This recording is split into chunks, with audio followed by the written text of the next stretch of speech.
Reis, capítulo 19, verso de número 7, diz assim: E o anjo do Senhor tornou segunda vez e tocou e disse: Levanta-te e come, porque muito grande te será o caminho. Louvado seja Deus. Eu vou repetir de novo.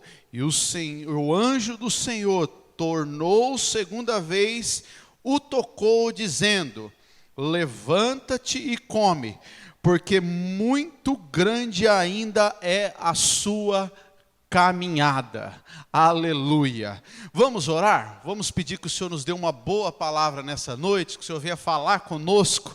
Nós somos dependentes da palavra dele. Feche seus olhos, incline a sua cabeça aí na sua casa. Irmãos que estão aqui na transmissão do culto também, vamos orar para que o Senhor venha falar poderosamente conosco nessa noite. Senhor, nosso Deus e nosso Pai, nós estamos mediante a Tua palavra, Pai, a Tua palavra que é força para o fraco, que é luz para aqueles que estão em trevas, meu Deus, que é pão para os famintos, Pai. Que o Senhor nessa noite possa falar conosco de uma forma especial e poderosa. Eu já sinto a presença do Teu Espírito Santo, meu Deus, na minha vida, confirmando, Senhor Deus, essa palavra dessa noite. Que o Senhor alcance corações, que toda artimanha maligna para bloquear, para atrapalhar, para roubar a atenção, Senhor Deus, para causar distração nessa hora, seja paralisada em nome de Jesus. E o Senhor venha falar conosco, não para a glória do homem, mas sim para a Tua glória, em nome de Jesus. Amém. Meus irmãos, o texto que nós lemos aqui, de 1 Reis, capítulo 19, versículo 7, se refere a um acontecimento na vida do profeta chamado Elias. O profeta chamado Elias, ele foi chamado por Deus para profetizar durante o reinado do rei Acabe e sua mulher Jezabel. Esse período do reinado sobre Israel do rei Acabe foi um período de dificuldades, um período de privações, um período de lutas e um período de juízo de Deus sobre o povo de Israel. Deus trouxe o juízo à nação israelita, porque a nação acabou se rebelando contra os mandamentos de Deus, a nação acabou se afastando daquilo que o Senhor tinha lhe ordenado, e a nação acabou se esvairindo cada vez mais da presença de Deus e indo cada vez mais para o lado da idolatria, dos pecados e abandonando a presença de Deus. E nesse cenário, Deus traz um juízo para essa nação. Que juízo foi esse? Neste período, Deus fez com que as chuvas parassem por 3 anos e meio. As chuvas se cessaram, não houve sequer uma gota de chuva sobre aquela terra, trazendo sequidão, trazendo fome, trazendo privações, mortes, desesperos. E diante de todo esse cenário caótico, o Senhor permitiu que esse juízo chegasse com o propósito de chamar a atenção do povo novamente para Ele, para a sua presença, para a sua santidade. O propósito do Senhor permitir aquele juízo era trazer, irmãos, à tona a sua santidade, quebrar o orgulho, gerar no povo, aleluia, um quebrantamento, trazer de volta um arrependimento, trazer o povo de novo aos princípios de sua santidade. O propósito de Deus permitir o juízo naquela nação foi exatamente para despertar aquela nação, mostrando para eles que eles estavam distante daquilo que o Senhor queria com eles. Aleluia.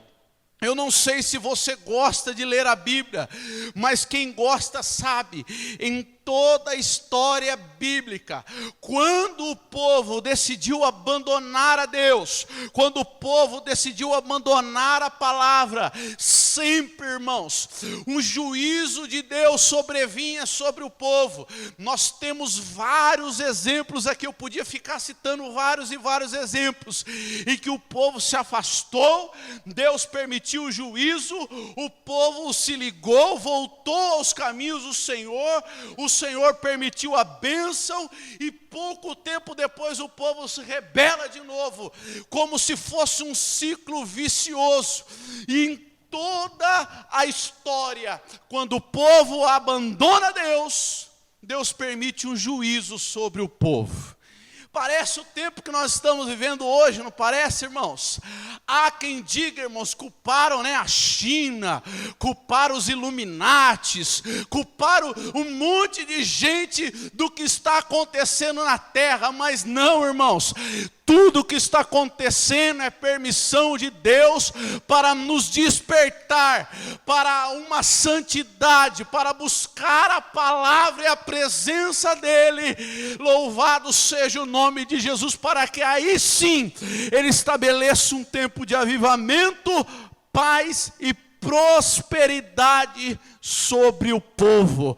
Dá para você glorificar a Deus aí na sua casa? Eu sei que é difícil nós entendermos isso, mas a verdade é, irmãos, que tem coisa que nós só aprendemos quando nós apanhamos. Ninguém cresce, aleluia, quando está tudo bem. Os nossos crescimentos são exatamente em momentos de dificuldade. Só que, irmãos, o interessante de tudo isso, louvado seja Deus, eu não vou me apegar só nisso não. O interessante de tudo isso, que mesmo em meio ao cenário caótico que Israel ultrapassava naquele período, mesmo em meio à crise, o servo do Senhor vivenciou os maiores milagres na sua vida. Aleluia. Eu vou repetir de novo, talvez você consiga entender o que Deus já está falando aqui. Irmãos, mesmo em meio a esse cenário de dificuldade terrível que Israel estava vivendo, o servo do Senhor, Elias, vivenciou os maiores milagres na sua vida. Sabe o que Deus já está falando para nós nessa noite? Se nós nos mantivermos firmes, mesmo no meio do cenário caótico que nós estamos vivendo, nós veremos os maiores milagres do Senhor acontecendo em nossas vidas, em nossas famílias, em nossas casas, porque o Senhor é fiel para aqueles que não o abandonam. Aleluia. Ah, pastor, mas está difícil, nós estamos no deserto. Estamos sim, mas me mostra na Bíblia, irmãos, há um período da história de Israel que eles viveram milagres maiores do que eles viveram lá no deserto. Não existiu, irmãos. No deserto Deus cuidava deles, no deserto Deus alimentava eles, no deserto as roupas não se perdiam, no deserto o maná caía todo dia, no deserto, na hora do calor, Deus enviava uma nuvem como ar-condicionado para cuidar deles. No deserto, no frio da noite, porque no deserto ou é 8 ou é 80, no frio da noite, o Senhor enviava uma nuvem, uma tocha de fogo para aquecê-los. Ou seja, é no deserto que nós vivemos os maiores milagres do Senhor nas nossas vidas. Aleluia. Louvado seja o nome de Jesus. Olha para você ver, pega depois na sua casa. O cenário era caótico, mas olha os milagres, irmãos. No capítulo 17, no versículo 5, o cenário era caótico, mas Deus enviava os corvos com pão e carninha para alimentar o seu servo. Aleluia, louvado seja o nome de Jesus. O cenário era caótico, mas olha no 17:15 para você ver de 1 Reis. Mesmo com tudo parado, não caiu uma gota, as plantas não brotavam. No 17:5, Deus multiplicou. Aleluia, você vai ter que dar um glória aí na sua casa, a farinha da panela e o azeite da botija, na vida da viúva, para ela cuidar dela, do filho dela e do profeta. Isso é no deserto, irmão. Sabe o que eu quero dizer com isso? Que no deserto Deus cuida, no deserto Deus multiplica, no deserto Deus faz acontecer milagres extraordinários. Aleluia.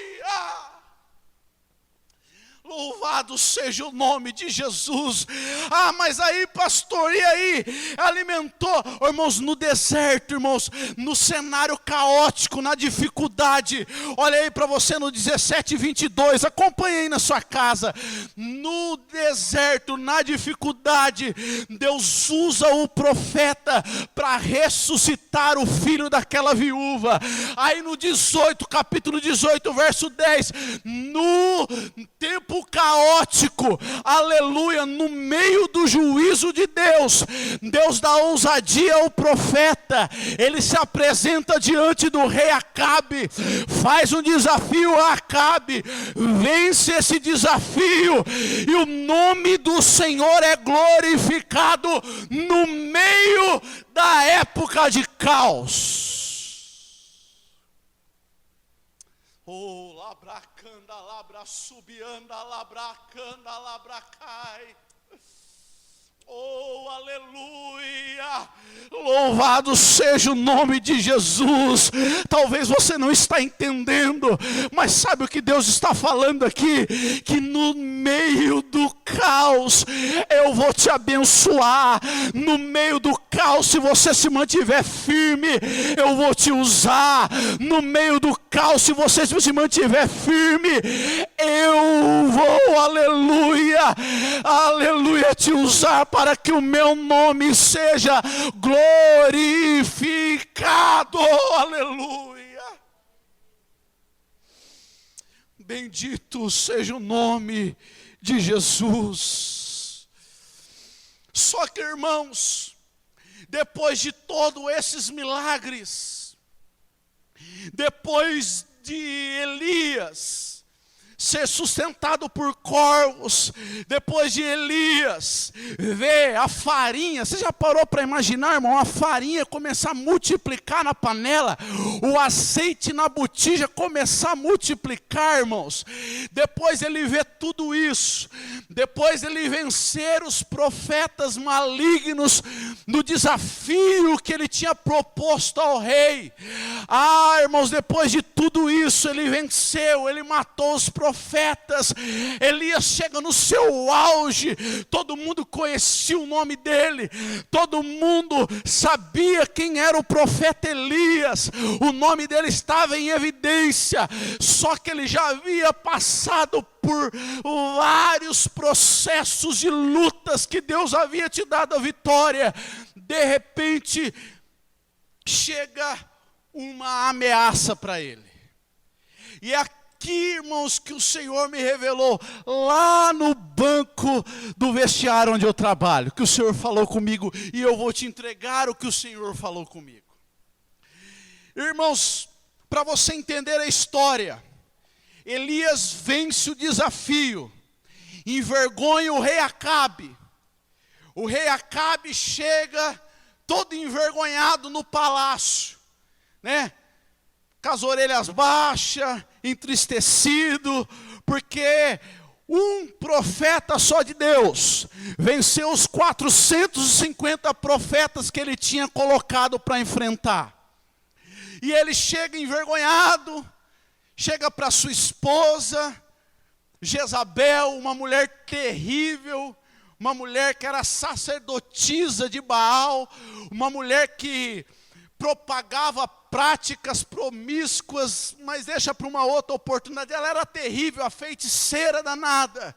Ele chega para ela e fala: olha, Estou falando com as minhas palavras. Acabei de ser envergonhado por Elias.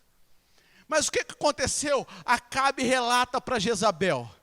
E aquela mulher é possuída por um demônio maligno. E ela chama um mensageiro e fala: olha, só porque Elias fez isso, ao mesmo fim que ele deu para os profetas de Baal, eu vou dar para ele. Pode ir lá mandar avisar a ele. E a Bíblia diz que o mensageiro vai até Elias, conta e relata a ameaça feita por Jezabel. E quando essa ameaça chega até o ouvido de Elias, mesmo o profeta, sendo o grande homem que envergonhou o rei, que fez com que o nome do Senhor seja glorificado, aquela má notícia, aquela ameaça abate ele. Eu confesso para os irmãos que antigamente, quando eu li essa história, eu ficava pensando: poxa, como pode? O homem passou por tudo que ele passou, né? Viu cada coisa milagrosa acontecer, enfrentou 450 homens, e agora está com medo de uma ameaça. Mas, irmãos, a ameaça de Jezabel fez com que o medo, o temor, entrasse no coração do servo de Deus. Ah, pastor, então quer dizer que ele é... Não, irmão, sabe o que acontece? E aí que entra o que o Senhor falou comigo. E eu quero te entregar nessa noite. A ameaça não era nada perto daquilo que ele já tinha passado, ok? Porém, aquela notícia ruim, aquela ameaça, chega na vida do profeta num momento de esgotamento físico, espiritual e psicológico que Elias estava passando. Mas como? Como o senhor sabe disso? O senhor não estava lá, ninguém estava lá para contar. Irmãos, foi uma batalha atrás da outra. Foi uma guerra atrás da outra, desde que Elias apareceu. E não adianta, irmãos. Pode ser o maior homem de Deus que você imaginar. Pode ser o de oração, sabe, aquela irmã do coque, de clanabe, aquele irmão pentecostal, aquele pastor. Pode ser, irmãos, mas chega uma hora, irmãos, quando são muitas batalhas travadas em sequência, que o esgotamento físico, o esgotamento espiritual e psicológico abate a qualquer um. Sabe por quê? Nós podemos ser irmãos de oração, podemos ser servos de Deus fiéis, mas aqui ainda é carne. Aqui não é robô, aí não é robô, não existe super-homem, não existe mulher maravilha no reino de Deus. Nós somos vasos e vasos de barro, frágeis, suscetíveis a quebrar, suscetíveis a sermos de vez em quando amolecidos pelas circunstâncias da vida. E foi isso que aconteceu com Elias. Aquela ameaça que aparentemente não significava nada, chegou e abalou aquele grande homem de Deus. E eu já tenho algo para te dizer aqui em nome de Jesus. Eu quero ser profeta do Altíssimo. Não é que você é fraco, mas talvez alguma notícia, talvez algum recado, talvez alguma coisa aconteceu, que você está abalado, que você, aleluia, está entristecido. Mas eu tenho uma palavra de Deus para você. O Senhor nessa noite tem uma palavra e vai te alimentar nessa noite para a glória do nome dele, aleluia. A Bíblia diz que quando Elias ouve aquela ameaça, a primeira reação dele é fugir. E alguns especialistas, eu não sou especialista não, irmãos. Alguns especialistas em comportamento humano, eu já li um livro com relação a isso, dizem que os comportamentos de Elias, depois que ele ouve essa ameaça e deixa ela entrar no seu coração, as atitudes que Elias toma depois dessa ameaça, correspondem exatamente às atitudes de alguém que está em um processo depressivo. Isso significa que aquela ameaça foi potencializada pelo diabo e entrou dentro do coração daquele grande guerreiro e fez com que ele entrasse num processo de declínio espiritual e que suas forças fossem se esgotando. Você pode acompanhar aí, irmãos. Primeira coisa que ele faz, ele foge dos seus problemas. Segunda coisa que ele faz, acompanha depois na sua casa, você vai ver, ele abandona os seus amigos. E isso não é, irmãos? Ele não precisa ser especialista em saber que uma pessoa está com um problema, quando a pessoa começa a correr dos problemas dela, ela não tem força mais para enfrentar, ela começa a se isolar, ela começa a fugir, evitar os amigos, e foi o que Elias fez. A Bíblia diz que ele fugiu, e no meio do caminho ele chegou para o seu moço e falou: olha, não precisa mais me acompanhar, pode ficar aí. Isso era mais um passo, demonstrando para onde aquele grande homem de Deus estava indo, ladeira abaixo espiritualmente. Depois que ele abandona o moço, a Bíblia diz que ele vai, aleluia, e dorme. E só quer dormir, não se alimenta mais. Olha para você ver os sintomas. Fugiu dos problemas, solidão, falta de apetite, sono excessivo. E neste momento, louvado seja o nome do Senhor, que não é o que a Bíblia fala não, mas é o que eu creio. É que o Senhor olha lá dos céus, eu creio, pautado nos princípios que a Bíblia me diz, e olha para aquele grande guerreiro, e se coloca de pé no trono e fala: não, eu não posso deixar o meu servo desse jeito. E o que acontece, meus amados? A Bíblia diz que o Senhor envia socorro para o profeta Elias. Elias está no meio do deserto, ele deita debaixo de um pé de zimbro. Há quem diga que zimbro não nasce no deserto. Há quem diga que o zimbro já era uma providência de Deus para cuidar de Elias. Mas como eu não conheço a geografia desse deserto, é melhor eu deixar essa parte para lá. Mas eu vejo Deus se colocando de pé no trono e falando: não, eu não vou permitir que o meu servo morra com essa depressão maldita. Eu não vou permitir que o meu servo morra com essa fraqueza que toma conta dele. Eu não vou permitir que o meu servo e minha serva morra, aleluia, com essa falta de forças que tem invadido a vida dela. E Deus chama um anjo, aleluia, e Deus chama um anjo e fala: vai lá, aleluia, toca nele, providencia alimentos para ele, porque eu entrei com socorro na vida do meu servo hoje. Louvado seja o nome de Jesus. Oh, irmãos, eu sinto a presença bendita do Espírito Santo aqui, aleluia. Oh, talvez você está sem compreender, mas eu tenho algo para te dizer aqui. Deus está enviando socorro em seu favor nessa noite.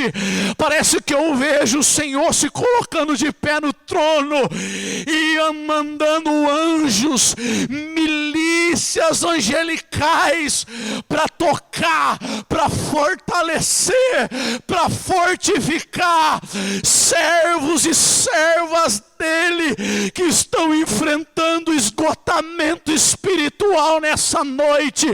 A Bíblia diz que o anjo chega até Elias. Oh, como eu gosto disso, irmãos.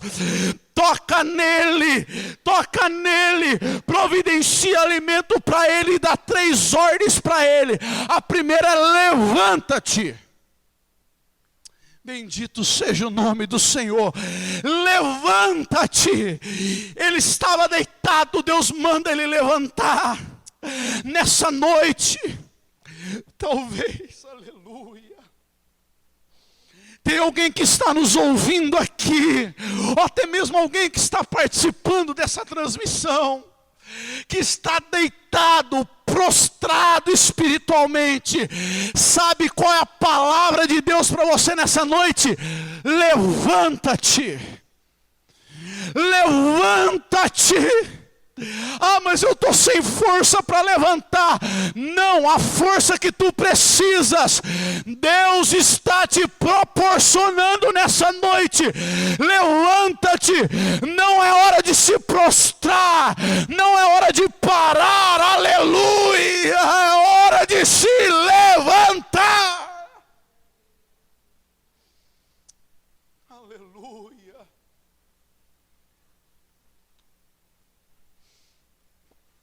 Meus amados, você tem que escolher, irmãos.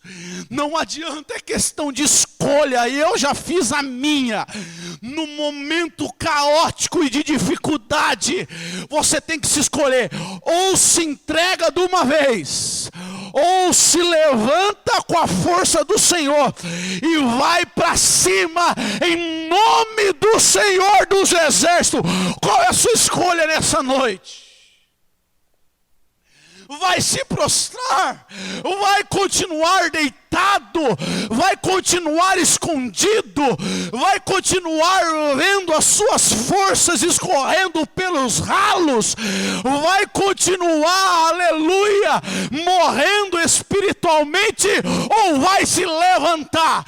Ah, pastor, eu quero me levantar. Então pode contar com a força do Senhor, aleluia. Porque a mesma ordem que o anjo dá para Elias, ele te dá nessa noite: levanta-te. A segunda ordem: come e bebe. Está comendo aí? Come e bebe do maná espiritual que o Senhor está te dando. Você que está aqui ouvindo essa palavra, isso não é uma palavra de autoajuda, isso não é uma palavra, para você, para massagear o seu ego, isso não é uma palavra, não, isso aqui é alimento fresquinho do céu para nós, aleluia, comer e beber. Então eu quero profetizar nessa noite, que se você ouvir, se você der crédito, você será alimentado espiritualmente. E a terceira ordem que o Senhor dá: come e bebe. Sabe por quê, Elias? Sabe por quê, irmã? Sabe por quê, irmão? É para você mesmo que eu estou falando. Não, está falando não. Aqui é profeta de Deus, irmãos. Eu não posso não ser um bom pregador, eloquente, conhecer da teologia, como muitos aí conhecem, e elaborar um sermão que você fica, não. Mas uma coisa eu quero ser, e sempre busco ser profeta de Deus. E sabe o que Deus está mandando eu te dizer nessa noite? Aleluia!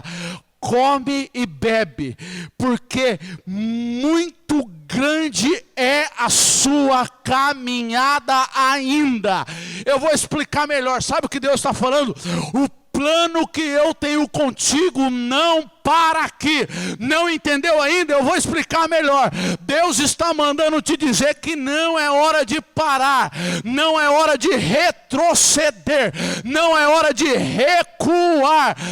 O que eu preciso, o Senhor providenciará e está providenciando. O que compete a mim é se levantar, me alimentar, pegar na mão do Espírito, aleluia.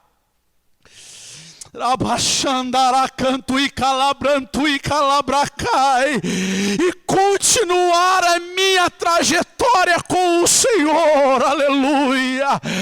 O que me compete é me levantar, dar um chute na fraqueza, dar uma cotovelada no desânimo, levantar a minha cabeça, aleluia, oh glória, Deus, louvado seja o nome de Jesus. Lutar contra os pensamentos malignos, lutar contra a depressão, contra a angústia, contra o estresse, contra a ansiedade, pegar na mão do Senhor e falar: Senhor, se é o Senhor que está falando que a minha caminhada é grande, vem comigo que sozinho eu não consigo. Aleluia. É por isso que o Senhor falou conosco no começo do culto, Salmo 46. Deus, e eu termino por aqui essa mensagem, é o nosso refúgio e fortaleza, socorro bem presente na angústia. Oh meu irmão e minha irmã, está chegando o socorro de Deus para você aí, aleluia. Meu irmão e minha irmã, aí na sua casa, no seu lar, está chegando o socorro de Deus aí. Você recebe essa palavra em nome de Jesus. Da mesma forma que quando Elias estava lá dormindo, esperando a morte, pedindo a morte, o Senhor se colocou de pé e enviou socorro. Eu quero profetizar: está chegando o socorro de Deus na sua casa, em nome de Jesus.